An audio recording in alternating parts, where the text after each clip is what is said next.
જય શ્રી કૃષ્ણ મિત્રો। તો છેલ્લા લેક્ચરની અંદર આપણે મિત્રો વાતો કરી હતી શેના વિશે?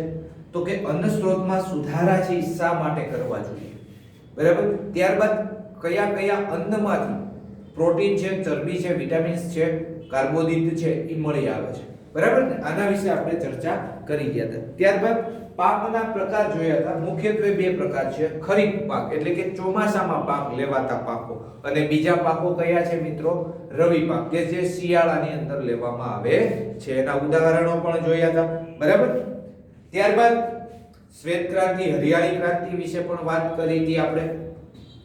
તો હવે મિત્રો આપણે થોડાક આગળ વધવાનું છે આ ચેપ્ટરની અંદર। તો હવે આવે છે મિત્રો જે પાક, આપણે મુખ્યત્વે 3 સ્ટેપ જોયા હતા કે પાક ઉત્પાદનમાં સુધારણા હતા। તો એમાંથી પહેલું છે પાકની જાતમાં સુધારો કરવો। પહેલો શું છે મિત્રો? પાક છે એની જાતમાં સુધારો કરવો।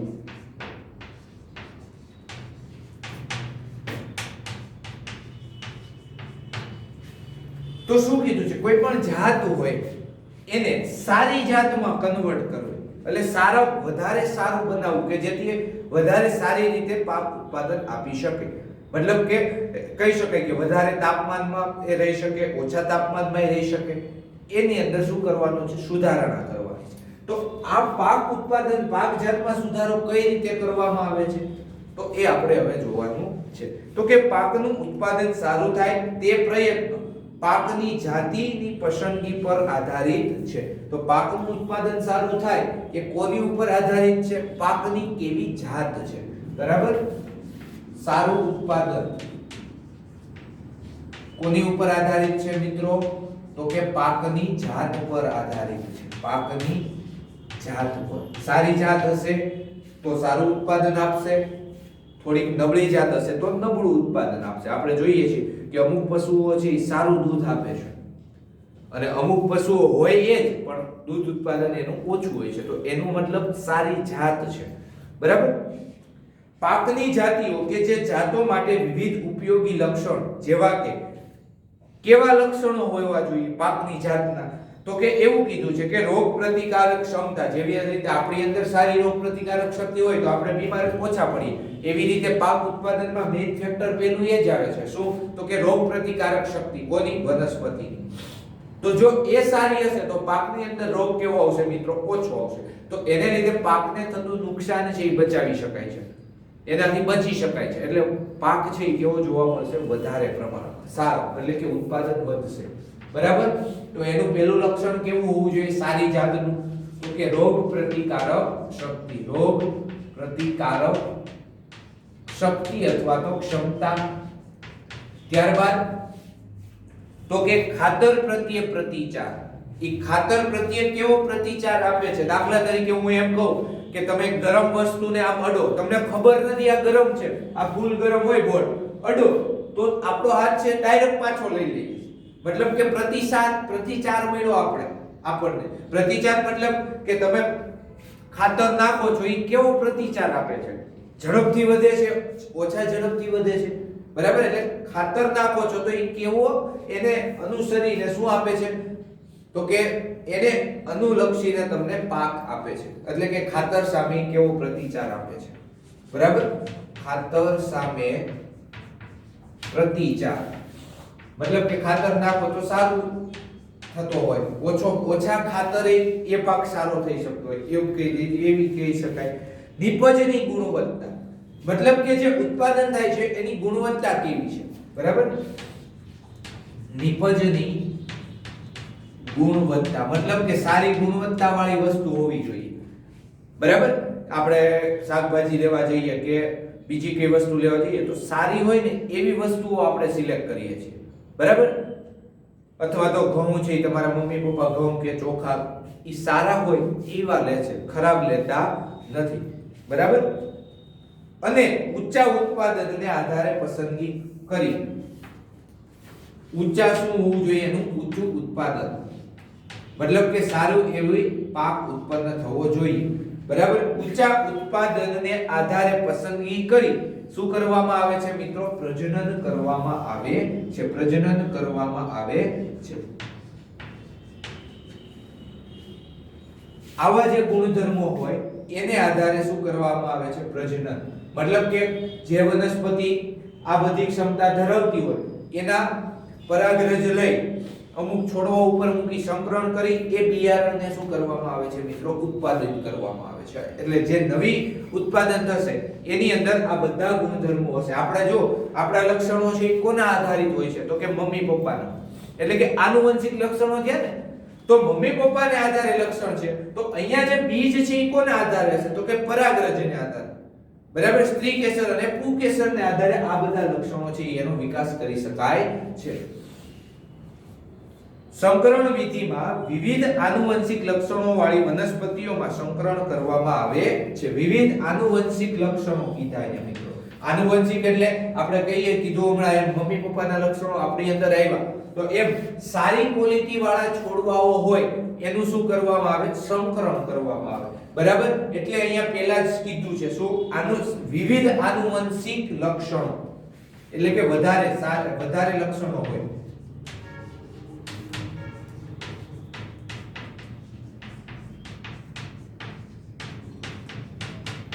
દાખલા તરીકે હું એમ કહું કે બે લીંબુડી છે આપણી પાસે, બરાબર. એક લીંબુની અંદર એક લીંબુડી છે એની અંદર મોટા લીંબુ થાય છે, પણ એની અંદર પ્રોબ્લેમ શું છે? તો કે લીંબુ ઓછા આવે છે. અને બીજી લીંબુડી છે એની અંદર લીંબુ બહુ આવે છે, બહુ બધા, પણ શું થાય છે મિત્રો?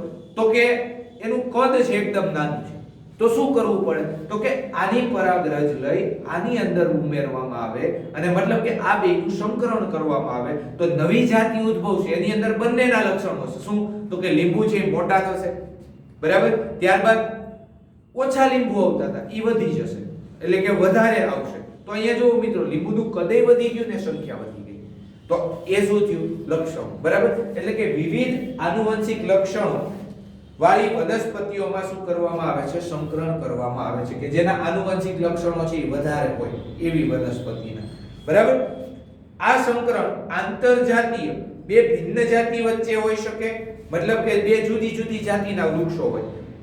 દાખલા તરીકે આપણે વાત કરીએ તો અત્યારે મોસંબી જોવા મળે છે, વિવિધ પ્રકારના ફ્રૂટ્સ છે એ જોવા મળે છે તમને. દાખલા તરીકે જામફળની વાત કરીએ તો પહેલા જમાનામાં જામફળ કેવડું હતું? આવડા હતા, નાના નાના, બરાબર. ત્યારબાદ લાલ જામફળ આવે, સફેદ જામફળ આવે છે. આ ક્યાંથી આવ્યું? તો આ સંકરણ છે.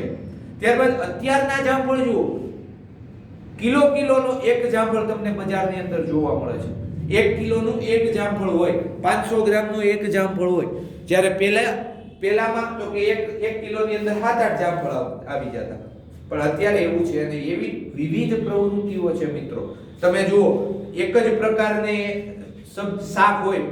દાખલા તરીકે વાત કરીએ રીંગણા, તો રીંગણા છે તમને વિવિધ પ્રકારના જોવા મળશે. કટિયા રીંગણા જે નાના આવે છે, મોટા રીંગણા આવે છે, ત્યારબાદ ઓલા ગોળ રીંગણા આવે છે. તો આ બધા ક્યાંથી આવ્યા મિત્રો? ત્યારબાદ દૂધીમાં પણ જુઓ, લાંબી દૂધીઓ આવે છે, ટૂંકી દૂધી પણ આવે છે, પેલું ભસ પણ ગોળ પણ આવે છે. તો આ બધા લક્ષણો છે ક્યાંથી આવ્યા? તરબૂચની અંદર જાતિ જુઓ તમે, તરબૂચ કેટલા પ્રકારના માર્કેટની અંદર મળે છે. તો આ બધા ક્યાંથી આવ્યા મિત્રો? તો કે ક્યાંથી આવ્યા? તો કે આંતરજાતીય અથવા તો કેવી જાતિ કીધી છે? બે ભિન્ન જાતિઓ, મતલબ કે બે ભિન્ન છોડ હોય, જુદા જુદા છોડ હોય, એમની વચ્ચે સંકરણ કરાવવામાં આવે. એ કોઈ પદ્ધતિ હોય, આપણે જાતે કરી ના શકીએ, બરાબર. ત્યારબાદ આંતરજાતીય બે સારા છોડવાઓ હોય, લીંબુ વાળી તમને ઉદાહરણ આપ્યું, એવી રીતે બીજા પણ વાત કરી શકીએ આપણે, બરાબર.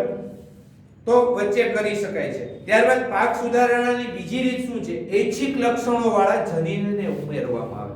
મતલબ કે આપણે જેવા લક્ષણો જોઈએ છે ને એવા જનીનો, ડીએનએ, આરએનએ છે એની અંદર શું કરવામાં આવે છે મિત્રો? ઉમેરવામાં આવે છે. આપણે જે વસ્તુ જોઈએ છીએ, ઈચ્છી છીએ કે દાખલા તરીકે હું કહું કે ઘઉં છે એ થોડાક લાંબા, રાઈસ, ઘઉં નહીં પણ રાઈસ કહી, તો રાઈસ છે એ થોડાક લાંબા થવા જોઈએ, મોટા, બરાબર. તો એ રાઈસ લાંબા કેમ થાય? તો કે એની અંદર એક જનીન ઉમેરવું પડશે. તો એ જનીન છે આપણે એની અંદર કોઈ પદ્ધતિ દ્વારા એના છોડવાની અંદર ઉમેરી દઈએ તો પછી એની જાતિ છે આખી સુધરી જશે. પછી જે ભાત છે એ કેવા થશે? લાંબા થશે, બરાબર, એવું કહી શકાય. આના પરિણામ સ્વરૂપ જનીનિંગ રૂપાંતરિત પાક મળે છે. જે જનીનમાં શું થયું હોય? ચેન્જીસ થયા હોય, બરાબર. એ પછી કોઈ પણ ફ્રૂટ હોય એની વાત કરી શકાય. અત્યારે વિવિધ પ્રકારના માર્કેટની અંદર ફ્રૂટ્સ છે, તો આ બધા કઈ કુદરતમાંથી નથી મળ્યા, અમુક આપણે એની અંદર સંકરણ કર્યું હોય, જનીની ક્રિયાઓ છે એ પણ કરવામાં આવી હોય મિત્રો. બરાબર, તો આ થઈ ગયું સામાન્ય વાત. ત્યારબાદ નવી જાતિઓને અપનાવવા કે સ્વીકારતા પહેલા આવશ્યક છે. આ જે નવી જાતિઓ બની તમને વાત કરી આ સંકરણ દ્વારા, એને લીધે શું થાય તો કે વિવિધ પરિસ્થિતિઓમાં વિભિન્ન ક્ષેત્રો કે વિસ્તારોમાં ભિન્ન ભિન્ન હોય છે. પાકની જાતની વિવિધ પરિસ્થિતિઓમાં શું કીધું છે, અપનાવવા પહેલા શું ચેક કરવામાં આવે છે કે પાકની જાતિ વિવિધ પરિસ્થિતિઓમાં કેવી રીતે ઉગે છે. ત્યારબાદ વિવિધ ક્ષેત્રોમાં, મતલબ કે જમીન પણ ફેર થઈ જાય તો પણ એનું ઉત્પાદન છે એની અંદર કઈ અસર જોવા મળે છે. ત્યારબાદ વિભિન્ન ક્ષેત્રો કે વિસ્તારોની વાત થઈ ગઈ. બરાબર, મતલબ કે વિવિધ પરિસ્થિતિમાં તાપમાનની વાત છે, તાપમાન આબોહવાની વાત છે, તો એની અંદર કઈ ચેન્જીસ થઈ છે કે નહીં, તે સારું ઉત્પાદન આપી શકે છે કે નથી આપી શકતી, એ ચેક કરવામાં આવે પછી છે ખેડૂતોને આપવામાં આવે છે. એટલે કે ખેડૂતોને સારી ગુણવત્તાવાળા વિશિષ્ટ બીજ, એટલે કે આ જે સંકરણવાળા બીજ છે એ બીજ અથવા તો બિયારણ આપવામાં આવે છે. અત્યારે જો બીટી કપાસ છે તો પેલા કઈ બીટી કપાસ નતો. પેલા શું કરતા માણસો તો કે જે કપાસ હોય ને એને લોઢાઈ નાખતા, મતલબ કે એમાંથી રૂ અને કપાસિયા દૂર કરી ઈ કપાસિયાને વાવી દેતા. તો એને લીધે શું થાય, તો એને લીધે મિત્રો આગળના જે છોડવાઓ હતા ને એવા જ નવા છોડવા આ ઉગશે. પણ અત્યારે તમે જુઓ તો કપાસની કેટલી બધી જાતો આવી છે. અમુકમાં છીડવાઓ છે વધારે થાય છે, અમુક છોડવાઓ ઊંચા થાય છે. બરાબર, અમુક છોડવાઓને પાણીની જરૂરિયાત હોય છે તો એ પાણી વાળો, એટલે તમને એગ્રોમાં જાવ તો પેલા દુકાનદાર પૂછે કપાસ આપણે માંગીએ કે કપાસનું બિયારણ આપો, એટલે પૂછશે પાણી વાળું કે પાણી વગરનું. જો પાણી વગરનું આપણે જોઈતું હશે તો એ પાણી વગરના એવું પ્રકારનું બિયારણ આપશે કે જેને પાણીની જરૂરિયાત ઓછી હશે. બરાબર, એવું સુવિધાવાળું બિયારણ આપશે. જ્યારે પહેલાના જમાનામાં તો કે આપણે જે બિયારણ વાવ્યું હતું આપણને ખબર નહોતી કે પાણી વાળું છે દાખલા તરીકે, તો એ પાણી વાળું જ પછી થાય. બરાબર, એની જાતિ છે સુધરી ના શકે. ત્યારબાદ અત્યારે જુઓ છો કે કપાસની અંદર વધારે પ્રમાણમાં જે ખેડૂતો છે એને ખબર હશે કે ગુલાબી ઈયળનું પ્રમાણ વધી ગયું છે. મતલબ કે જીડું થાય, અંદર ઈયળું થઈ જાય, કપાસિયા ખાઈ જાય, વજન ઓછો થઈ જાય કપાસનો, તો એ ખેડૂતોને મિત્રો શું થાય છે તો કે નુકસાન થાય છે. તો એની સામે તો કે હવે એવા બિયારણ પણ માર્કેટમાં આવે છે કે જેની અંદર ઈયળું હોય, જે આગળ થતી હતી એ હવે નવા બિયારણની અંદર ના થાય. કેમ તો કે એની અંદર સંકરિત કરવામાં આવ્યું, એની અંદર પહેલેથી જ એવા જનીનો એડ કરી દીધા કે જે એની સામે રક્ષણ આપી દે. બરાબર, અમુક કપામાં મચ્છી વધારે હોય તો એ બધા વિવિધ પ્રકારના શું કરી દીધા તો કે સંકરણો કર્યા અને વિવિધ પ્રકારના બિયારણો છે એ વાતાવરણને અનુરૂપ, જમીનને અનુરૂપ અત્યારે ઉત્પાદન થઈ ખેડૂતોને આપવામાં આવે છે. બરાબર, જે અનુકૂળ પરિસ્થિતિમાં અંકુરણ પામે, મતલબ કે ઉગી શકે છે. ત્યારબાદ મિત્રો સંવર્ધન પ્રણાલીઓ તથા પાક ઉત્પાદનની. સંવર્ધન પ્રણાલીઓ એટલે કે એનો પ્રકાર કેવો છે, કઈ રીતે ઉગાડે છે એની વાત. સંવર્ધન એટલે કે ઉગાડવાનું, જે હોય એ પાક હોય તો પાક, પશુ હોય તો પશુની વાત છે. પશુ ઉગે નહીં પણ વધારવા એને પાક પશુ ઉત્પાદન કઈ રીતે વધારવું એની વાત છે. તો કે પાક ઉત્પાદનની ઋતુ. બરાબર, પાક ઉત્પાદન કઈ ઋતુની અંદર થાય છે, ભૂમિની ગુણવત્તા, ભૂમિની સારી ગુણવત્તા છે, નબળી ગુણવત્તા છે એની. ત્યારબાદ પાણીની પ્રાપ્યતા પર આધાર રાખે છે. કોણ? સંવર્ધન પ્રણાલી અને બીજું પાક ઉત્પાદન. મતલબ કે કેવો છોડ થશે, કેવું ઉત્પાદન આપશે, એ કોના ઉપર આધાર રાખે છે? ઋતુ કઈ છે, બીજું જમીનની ગુણવત્તા સારી હશે તો પાક સારો આપશે, ઓછી નબળી હશે ગુણવત્તા તો કેવો પાક મળશે તો કે નબળો, થોડો ઓછો મળશે. ત્યારબાદ પાણીની પ્રાપ્યતા, વધારે પાણી હોય તો પાક સારો થતો હોય, ઓછું પાણી હોય તો પણ પાક છે એની ઉપર ઇફેક્ટ પડી શકે છે. ત્યારબાદ કારણ કે ઋતુકીય પરિસ્થિતિઓ જેવી કે અનાવૃષ્ટિ અને અતિવૃષ્ટિ, એટલે કે અનાવૃષ્ટિ અને પૂરનું પૂર્વાનુમાન કરી શકાતું નથી. અનાવૃષ્ટિ એટલે તો કે વરસાદ, દાખલા તરીકે આપણે કપાસ વાવી દીધો પણ આ વર્ષે મિત્રો વરસાદ છે એ ન પડ્યો, એ તો આપણી હાથમાં નથી કે વરસાદ કેવો રહેશે. આગાહી કરે છે પણ આગાહી ક્યારેક સાચી હોય છે, ક્યારેક ખોટી હોય છે. તો વરસાદ સારો રહેશે અથવા તો વધારે પડતો વરસાદ પડી જાય, જેવી રીતે આ વર્ષે પ્રોબ્લેમ આવ્યો હતો, અતિવૃષ્ટિઓ થઈ હતી ક્યાંક ક્યાંક. બહુ વરસાદ પડવાને લીધે પાકને શું થાય છે તો કે નુકસાન થાય છે. બરાબર, તો કે કરવું મુશ્કેલીપૂર્ણ હોય છે. એટલા જ માટે એવી જાતિ વધારે ઉપયોગી છે કે જે વિવિધ આબોહકીય પરિસ્થિતિઓમાં પણ ઉગી શકે. એટલે કે હવે એવી જાતિઓ બનાવવામાં આવી કે વિવિધ આબોહકીય પરિસ્થિતિ, અતિવૃષ્ટિ થાય તો પણ એ છોડવો ટકી રહે, અને ઓછા પાણીમાં પણ એ છોડવો છે એ ટકી રહે, એ પાક છે એ ટકી રહે, એવી વસ્તુઓ છે એ બનાવવામાં આવે છે. એવા બિયારણ જે વિવિધ આબોકીય હવા પરિસ્થિતિઓમાં પણ ઉગી શકે, આ રીતે એવી જાતિ બનાવેલી છે જે વધુ ક્ષારવાળી ભૂમિમાં પણ ઉગી શકે. એટલે કે દરિયાઈ વિસ્તાર હોય તો ત્યાં ક્ષારનું પ્રમાણ છે એ વધારે હોય, તો ત્યાં પણ ઉગાડી શકાય, અથવા ઘણી જમીનો છે એની અંદર ખારાશ હોય, મતલબ કે અંદર જમીનની અંદર ક્ષારોનું પ્રમાણ વધારે હોય છે, તો એને લીધે પણ પાકને પૂરતું પોષણ ના મળે. વધારે ક્ષારવાળી જમીન હોય તો પણ એ પાક છે સરખો ઉગે, એવા બિયારણો છે એ શોધવામાં આવ્યા છે. બરાબર. તો હવે મિત્રો અમુક પ્રકારના પેટા આવે છે, પેટા પ્રકાર પડે છે કે કેવી કેવી એની અંદર ગુણ હોવા જોઈએ. બરાબર. તો પહેલો ગુણ છે વધુ ઉત્પાદન. બરાબર. આવા ગુણધર્મો છે તમે કોઈ વનસ્પતિની અંદર હોય તો એ વનસ્પતિ વાવવી સારી છે, અથવા તો તમે ઈચ્છો છો. તો પહેલું છે વધુ ઉત્પાદન.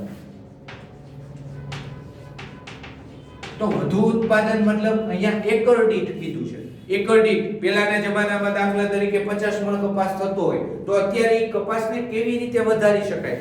તો કે હમણાં જ તમને વાત કરી કે કપાસ છે એના બિયારણ ઉપર, કેમ તો કે બિયારણ છે અમુક બિયારણમાં વધારે ફાલ લાગતો હોય, તો એને લીધે ઉત્પાદન ઓટોમેટિકલી વધી જાય. માંડવીની વાત કરીએ તો પોપટાઓ છે વધારે આવે. બરાબર. તો આ બધા છે પાકને શું કરે તો કે એકર દીઠ ઉત્પાદનમાં વધારો કરે. ત્યારબાદ બીજું ગુણવત્તામાં સુધારો.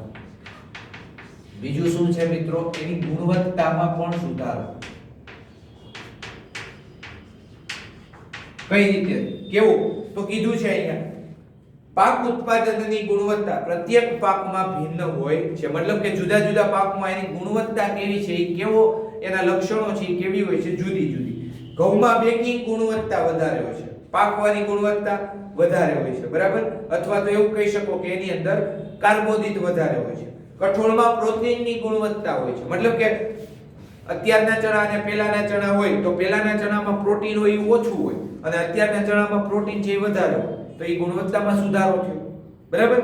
ત્યારબાદ ફળ અને શાકભાજીનું સંરક્ષણ પણ અગત્યનું છે, એટલે કે શાકભાજીની અંદર અને બીજું ફળની અંદર વિટામિન્સ છે એનું પ્રમાણ છે એ જળવાઈ રહેવું જોઈએ. બહુ વધી જાય તો પણ પ્રોબ્લેમ થઈ જાય, કારણ કે આપણે લીંબુ હોય બહુ ખાટું થઈ જાય તો ના ખાઈ શકીએ, અથવા તો શરીરને વધારે પડતી કોઈ વસ્તુ એડ થઈ જાય તો નુકસાન કરે છે. એટલે એની ગુણવત્તા પણ જળવાવી જોઈએ.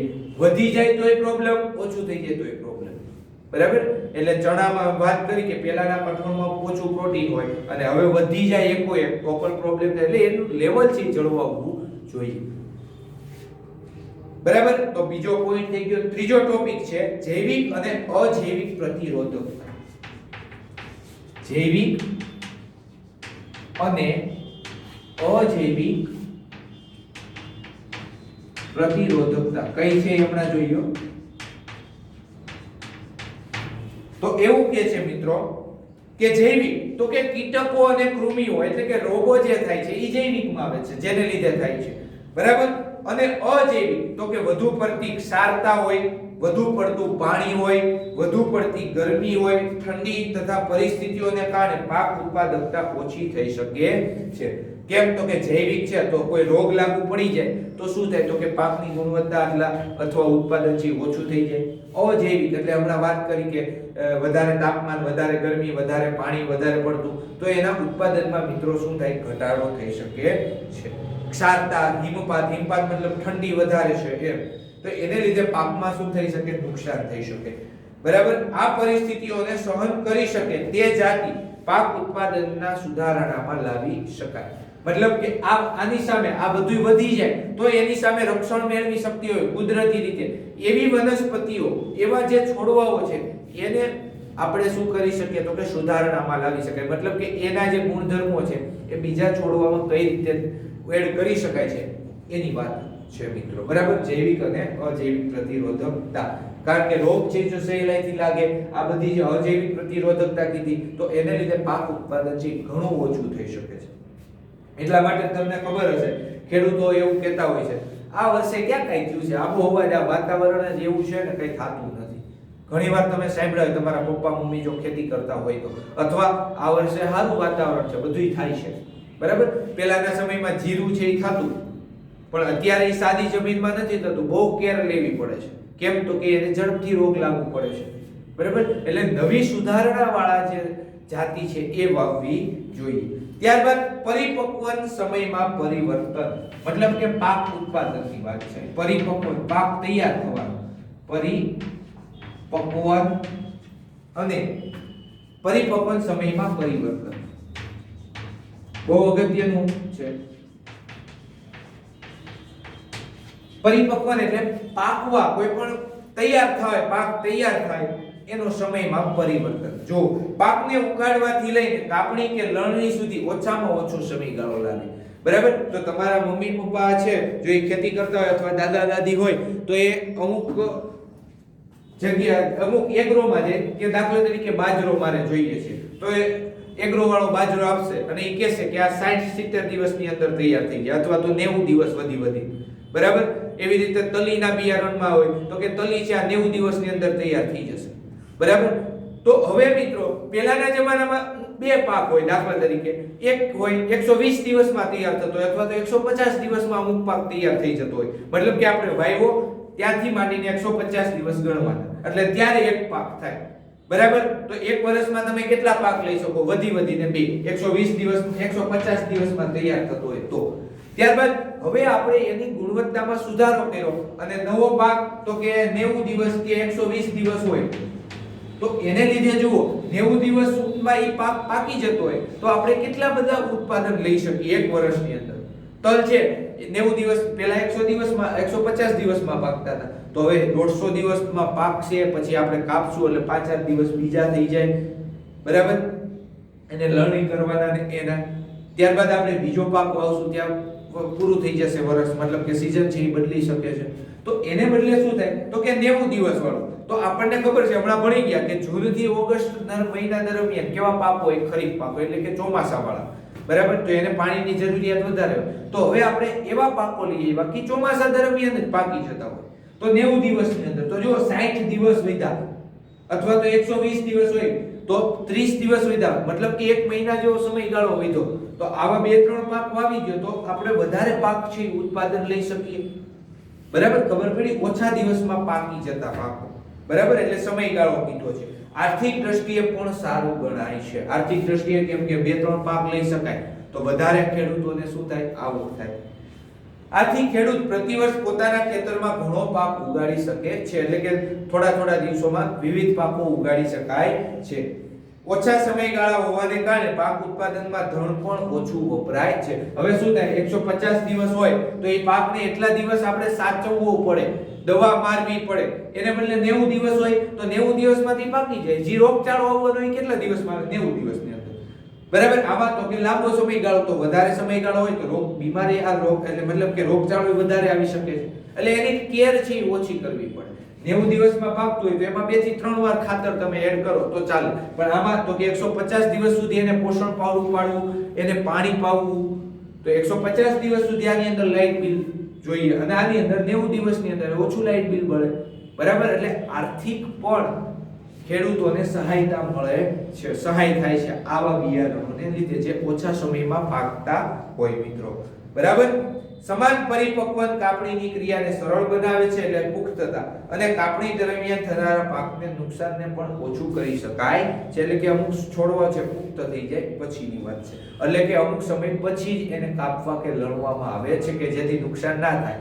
વધારે પ્રમાણમાં પાકી જાય તો પછી અમુક જે ઘઉં હોય, બાજરો હોય ખરી જાય, અથવા તો માંડવી હોય તૂટી જાય, કપાસ છે એ નીકળી જાય, જીંડવાની અંદરથી નીચે પડી જાય તો એ નુકસાન છે. એટલે અમુક સમયે એનું શું કરવું પડે? લણણી અથવા તો કાપણી. કપાસ છે તો એ પછી કાપાય નહીં, એને વીણવો પડે.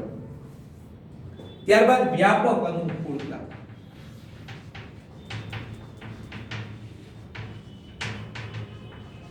તો વ્યાપક અનુકૂળતામાં શું છે? તો કે વ્યાપક અનુકૂળતા વાળી જાતોનો વિકાસ કરવો જેથી પર્યાવરણની વિવિધ પરિસ્થિતિઓમાં પાક ઉત્પાદનને સ્થાયી કરવામાં મદદરૂપ થાય. વ્યાપક અનુકૂળતા એટલે તો કે વિવિધ પરિસ્થિતિઓમાં શું કરી શકાય? એનું ઉત્પાદન લઈ શકાય. દાખલા તરીકે ટેમ્પરેચર અમુક છોડવાઓ છે અહીંયા વાવી શકાય છે, બીજે નથી વાવી શકાતા, બીજે નથી થતા. પણ હવે મિત્રો તમે જુઓ છો ગુજરાતની અંદર જ સ્ટ્રોબેરીની ખેતી થાય છે, ડ્રેગન ફ્રૂટની ખેતી થાય છે સૌરાષ્ટ્રની અંદર. કેમ? તો કે હવે એવા બિયારણો પણ આવી ગયા છે માર્કેટની અંદર. બરાબર? આ પછી સફરજનની તમે ના કરી શકો એવું બિયારણ આવે તો વસ્તુ અલગ છે. એટલે કે એક જ જાતિને વિવિધ વિસ્તારોમાં વિવિધ આબોહવામાં શું કરી શકાય છે? ઉગાડી શકાય છે. એટલે કે પાણી ઓછું હોય, અમુક વનસ્પતિઓને વધારે પાણી જોતું હોય પણ એની અંદર સુધારણા કરી ઓછા પાણીવાળા વિસ્તારમાં પણ એને શું કરી શકાય છે? ઉગાડી શકાય છે.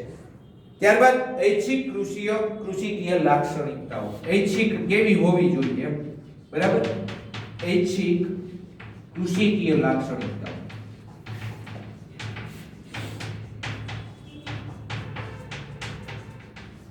ઐચ્છિક કૃષિકીય લાક્ષણિકતા મતલબ કે આપણે ઈચ્છીએ છીએ કે આવા છોડવાઓ થાય. દાખલા તરીકે ઘાસચારો છે તો એની અંદર તો કે ડાળીઓની સંખ્યા અને એની ઊંચાઈ વધારે થવી જોઈએ.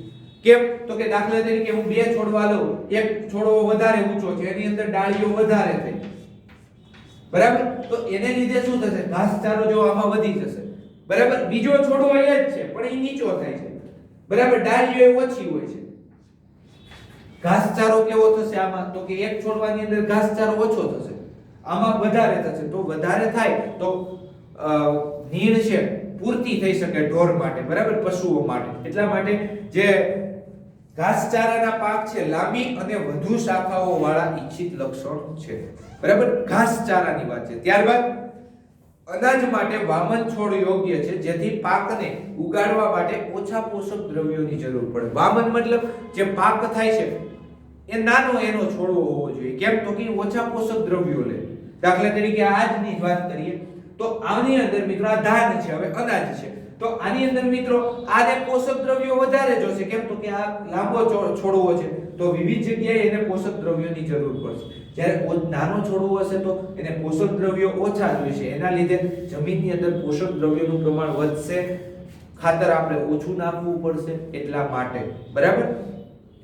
કારણ કે આપણે જે જરૂર છે એ કોની જરૂર છે આની અંદર? તો કે આ થડ ને ડાળીની જરૂર નથી. કોની જરૂર છે? તો કે પાકની. ઘઉં હોય તો ઘઉંનો નીચેનો ભાગ અનિચ્છનીય છે, બરાબર? એની કઈ જરૂર નથી, પાંદડાની નથી, પણ એની અંદર જે ડુંડું આવે છે એની જરૂર છે. મતલબ કે બધુંય પોષણ છે એ ક્યાં મળવું જોઈએ? આ ડુંડાને. આનું કઈ જરૂર છે નહીં. પણ ઘાસચારામાં છે કેવું છે? ઉલટું છે. આ રીતે કૃષિકીય વિજ્ઞાનવાળી જાતિઓ વધારે ઉત્પાદન મેળવવામાં મદદરૂપ થાય છે. એટલે કે વૈજ્ઞાનિક રીતે જે જાતિઓની શોધ કરવામાં આવી છે કે આ છોડવાઓ છે નાના થશે, આ છોડવાઓ મોટા થશે, બરાબર? અમુક છોડવાઓમાં બે જરૂરી છે, ઊંચાઈ જરૂરી છે, બરાબર? દાખલા તરીકે નીણવાળી હોય અને અનાજ આપતી હોય, બે હોય તો એની અંદર બે જરૂરી છે, એવું નથી કે એક જ હોય. તો વૈજ્ઞાનિકો એને લગતા શું કરે? સુધારણા કરી અને નવું બિયારણ છે ખેડૂતોને આપે છે. તો આટલી વસ્તુ એની અંદર હોવી જોઈએ. કઈ કઈ? વધુ ઉત્પાદન આપતી હોવી જોઈએ, ગુણવત્તામાં સુધારો હોય, જૈવિક અને અજૈવિક પ્રતિરોધકતા પણ આપતી હોય, પરિપક્વન સમયમાં પરિવર્તન થાય, વ્યાપક અનુકૂળતા મતલબ જુદી જુદી જગ્યાએ વાવી શકાય, વિવિધ પરિસ્થિતિઓમાં, વિવિધ આબોહવામાં, ઐચ્છિક કૃષિકીય લાક્ષણિકતાઓ કીધા એ, બરાબર? તો આ 3-4 માર્ક્સમાં પ્રશ્ન છે એ પૂછી શકાય છે. તો હવે આપણે નેક્સ્ટ લેક્ચરની અંદર વાત કરવાની છે પાક ઉત્પાદન પ્રબંધન વિશે મિત્રો, બરાબર? કઈ પ્રશ્ન હોય તો ઝૂમ મીટિંગમાં મને પૂછી શકો છો મિત્રો. Thank you. જય શ્રી કૃષ્ણ.